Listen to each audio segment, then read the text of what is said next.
Okay, hello people. We are asked to make a short film for a girl. She wrote her own script and wanted to act in the film as well. So she came to us and we've helped her out with the pre-production and we got to film in the film. So I'm going to show you a few little basic steps that we do to get the film to where she wants it to be. She's a witch in the film and she does a spell and she wants her eyes to go black when she takes off a mask. So that being said, let's jump in. Okay, so this is the footage with all the things turned on. Okay, so what I can do is I can give you a proper full tutorial. Just let us know in the comments and about any part of this, or if you want I can just go from the very beginning of the shoot and take you into detail exactly what it is that I'm doing. So it was filmed on a Pocket 4K, so the first thing we needed to do was use the color space transform to make the color appear correctly on the computer. So that's the color space transform. If you look into the properties of it, we've transformed it not into Rec 709 but into Cineon Film Log.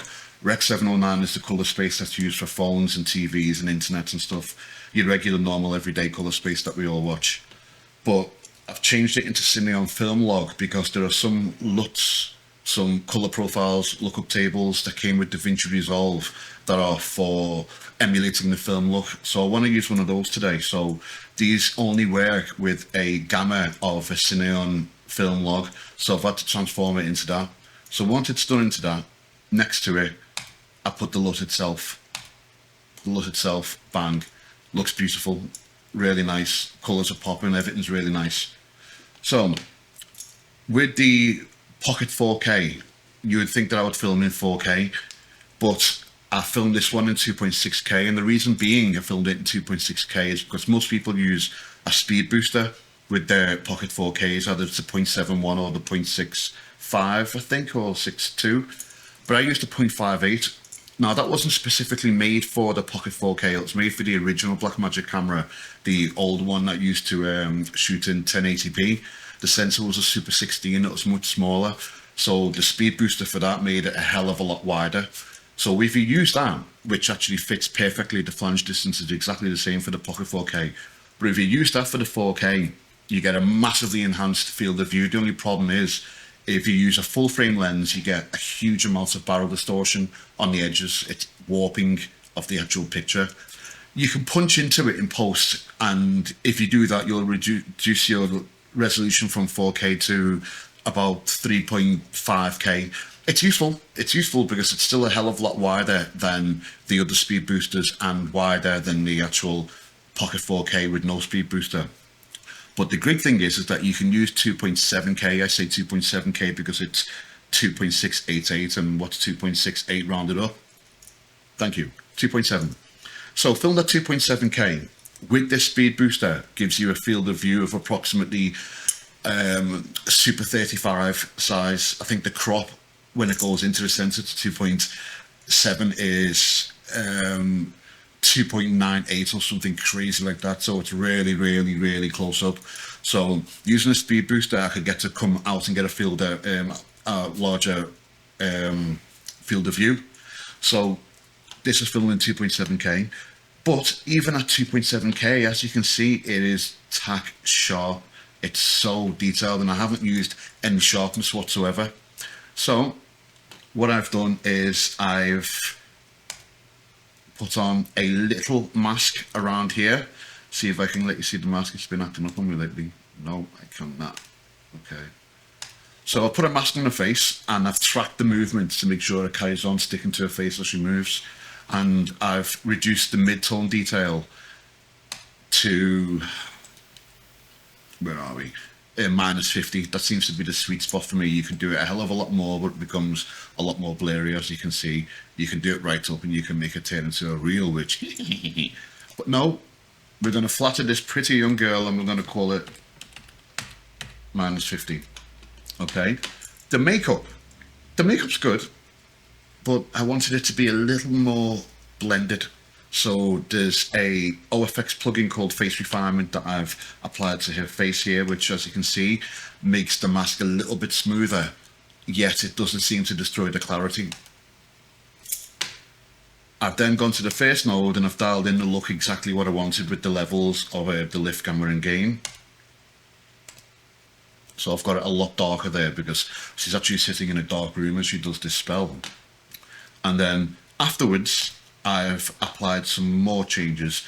Now, the reason why I've applied these afterwards is because if you do it before the LUT, if you notice these little clamps here, whenever you use a LUT, it gives you a restricted space to work in.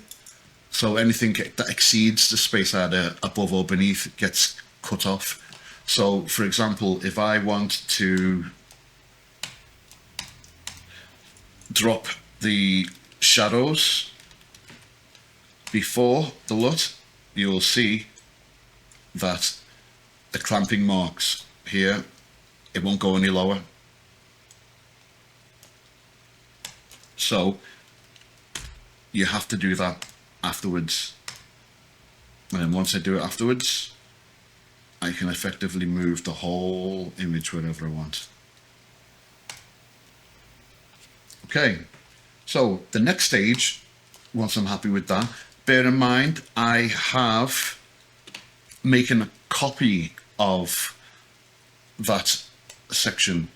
There's the other one, and I've made a copy because when I go into Fusion and I start doing things with it, if I'm not happy, I can either decompose it or I can take another copy from the previous section.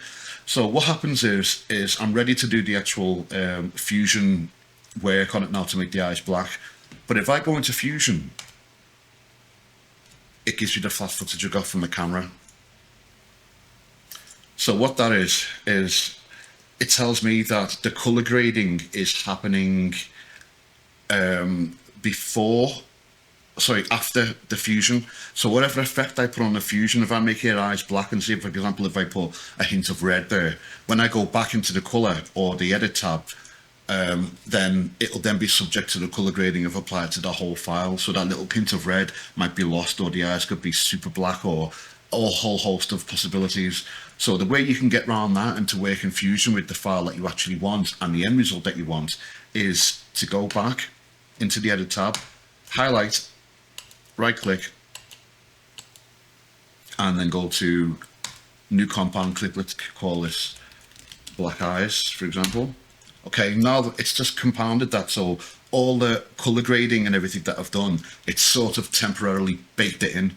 So now I can put that into Fusion, and oh my God, there you have it. So now I can work with that, and the end result will be the result that I want to be at the end. If you end result, and yeah. Okay, so hang with me, and I'll take you into Fusion, and I will show you how I make this witch's eyes black. Let me get a coffee. Hello again, peeps. Big coffee. Oh, needs more milk. Anyway, we're back. I'll get you into Fusion now and I'll show you on one eye. Again, this isn't a detailed tutorial. A detailed tutorial can be available to you at any time. Just let me know in the comments and I'll go through in detail. So that being said, let's get in. Okay, so you can see my node tree diagram here. First thing you need to do is create two background nodes. That'll be the eye and the height. I actually spelled that wrong, let me correct that. Let me call that specular. When you're doing eyes, you have to make sure that you don't cover with whatever effect that you're using. You don't cover the specular highlight, because if you're going to do black eyes with no specular highlight, it looks like it's a void. It looks weird. It doesn't even look creepy. It looks wrong. So you've got to have that specular highlight. So I make, firstly, two backgrounds. Now, the background is the color that I'm going to choose to do the eye with. So with this, with the eye one selected, see this color picker here, you'll take the color picker and you'll go over and you will drop it on a color of the eye. You don't want to make it jet black. You don't want to make it all black because it just looks odd, looks fake. You want it to look real. The specular, you do the same thing again. You grab the highlight and if need be, you zoom all the way in and you grab the color picker and you bring it over the highlight. Okay, so we'll go back to fit. Okay, the next thing you need to do is you go to the polygon icon over here and you then draw out the shape of the eye. Again, zoom in. So you just draw it out 1, 2, 3, click, click, click, click, click, click, click, all the way around. The more clicks you've got, the more advanced that mask is. So as the eye's moving, when you need to go back in and adjust slightly a fault with the tracking, you can do it more precisely with more points, but the more points, the more of a headache you'll have, for real. Okay, so let's zoom out. Okay, so once I've highlighted that, I'll do the same thing with the specular. So what I'll do with that is I will go in, and as you can see, I've done it around the specular also. Okay, we need to make a merge node to put those two together, to keep them together, so whatever movement happens, they stay together. Okay, the next step is to click off and you press Shift and Spacebar and you create a planar tracker. I've already done that, so it's already written there, planar tracker, but you can just type in PTRA. So if you type that in, add it, you'll see it's there. So what I did is I grabbed that, kept my finger on Shift and brought it down and joined here. Give it a wiggle to make sure it moves. Okay, we don't need to do that at the moment because I've already done that. So here's one I prepared earlier. So once you've got that, you've got it in place. See these little white marks? That's tracking data. So as it goes throughout tracking the movement, it leaves these white marks as like data to say it moved up by 2 pixels, left by 2 pixels or whatever.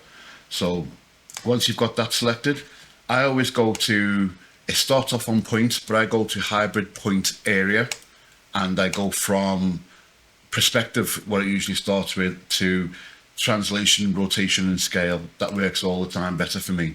So once I've done that, I will then go up here and I will click in areas around the eye, and I'm basically telling Resolve to search within these areas that I've picked. So this whole selection here, it'll track everything inside, everything on the outside. It won't track, because you can imagine how long it'll take if it tracked the whole frame, and you probably wouldn't get a decent track anyway. So you select this bit and then you start the track forward and backwards. You do that by clicking here. So for example, if you're on this frame here, but it's signified by this red marker, you will track forward and then go back to the marker and track back. A lot of the times you might start at the very beginning or at the very end, in which case you can use whichever one of those respectively. So once you've tracked it, you'll see little white marks along the whole length of the clip. Once you've got that, you then want to take that information and apply it to the mask of the eye, which we drew earlier. You do that by clicking on planar tracker, and then you have this button here, create planar transform. So you click that and you get a planar transform node. Now this node contains all the information, all the tracking, all the movements of the face that you tracked. Obviously we don't need that because I have one here that I did earlier. So if I activate this one, and then what we do is we merged those two, the eye, the mask around the eye, the specular highlight, the mask around the highlight, and then we created a merge node to make sure that those two are merged together so they stay together as a package, like I said before. And then you will take the planar transform information that we've just got from the planar tracker, and then we will attach it at the end of the merge. So you have the merge here, you'll grab it, shift, blue and yellow again, give it a little wiggle, okay, it's good. And then to connect that to the actual footage, what we're going to do is we're going to create another merge node. So you would click off, you'd go to merge, and then you'd grab that and bring it in. Yellow, and blue. Again, give it a little wiggle, it's good. Again, we don't need to do that because I have one there already. So I'll just activate that one. Okay, so as you can see, the eye is now black and the specular highlight there. I can take this planar tracker and I can remove it because I don't need it from there anymore. So that can be done. So once I've got that, I'll just go through and think, ooh, god damn, I'm good. Okay. So you play and it's 80% there, 80% there. Now to refine that further, what I'll need to do is in the polygon, if I go in, you'll see that there is a setting here saying soft edge. Mine's on 0.004. If I was to put that to 0, which is how it is, you'll see if I click off that, you'll see that it's very, very sharp. You can see all the angles, you can see all the pixels on the side. Okay, so what I would do is I'll click on polygon and I'll increase that. I'll show you what happens. It makes it soft, it makes it blend with the pixels on the other side. So if I do that to the extreme, you can see it's like a fade, a gradation. So you can adjust this dependent on your footage. It depends on what you shot, how close, the focal length, what resolution. But you just have a play of this until you think, okay, that fits nice. For me, it was 0.004.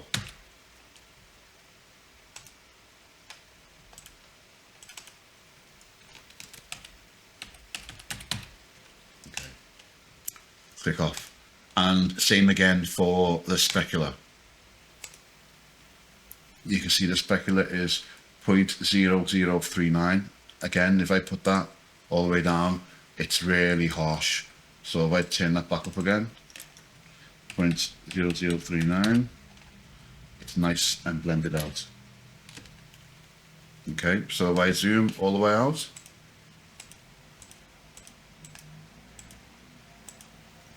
play, click off, so there's nothing highlighted, maybe click on the merge, and play.